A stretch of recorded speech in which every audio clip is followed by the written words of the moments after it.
think by 2027 we'll cross the 100 million mark in terms of international passengers, which will cement our position by then as 12 years at the top of the tree in terms of international passenger traffic.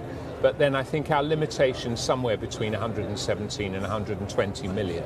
So the government, with the foresight that Dubai typically displays, has had the sense to actually suggest that we need to build a new airport, which will be 260 million passenger capacity when complete, and we're slated to begin operations at the new terminals there in around 2032.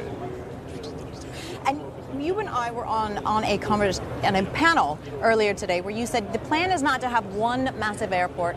Instead, you want to have 8 small airports. Yes, that's exactly right. I think the difficulty is the scale of airports is actually not great when it comes to passenger convenience. And we've got to remember we still have the same length of legs that we've had for millions of years. And the idea of having vast new concourses and terminals through which we have to walk seemingly miles and miles to get to our planes is not very customer friendly. So what we've suggested is we split the airport into 2.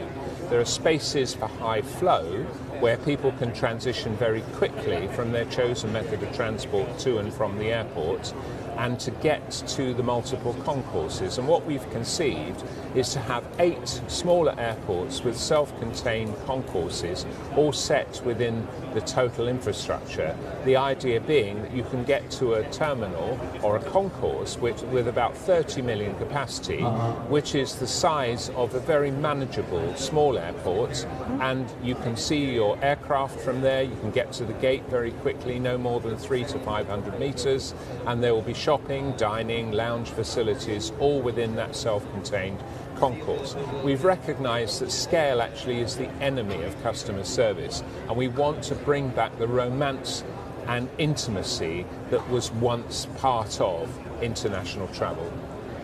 And so this airport, not the only massive airport being built in the Middle East right now. You've got the King Salman Airport, which is expected to be one of the biggest and costliest airports in the world.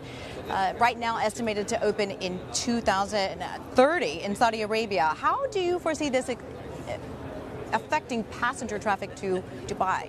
Well, if you think about the Middle East, we are going through our new industrial revolution. It took 150 years for the Industrial Revolution to take effect in Europe.